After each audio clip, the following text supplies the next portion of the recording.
তুমি কি জানো উম্মত, আমি 23টা বছর টানা তোর জন্য কেঁদেছিলাম। আমি এমন কাঁদা কাঁদছি রে উম্মত তোদের জন্য। এশার নামাজের পরে দাঁড়াইছি, ফজরের আজান পর্যন্ত আমি আমার মালিকের কাছে তোদের জন্য, উম্মতের জন্য চোখের পানি ফেলে কাঁদছিলাম। আমার এত চোখের পানি তোর দিল গলাইতে পারলো না।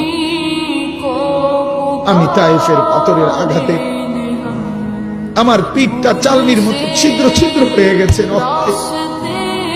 আমি বুকে পেটে 2টা পাথর বাঁধছি ক্ষুধার কষ্টে। আমি উহুদের দান্দান শহীদ করা রক্তে উহুদের ময়দানে পড়েছিলাম বেহুশ হয়ে। আমার ঘরের চুলায় 3 মাস রান্নার জন্য কোনোদিন চুলায় আগুন জ্বলে নাই।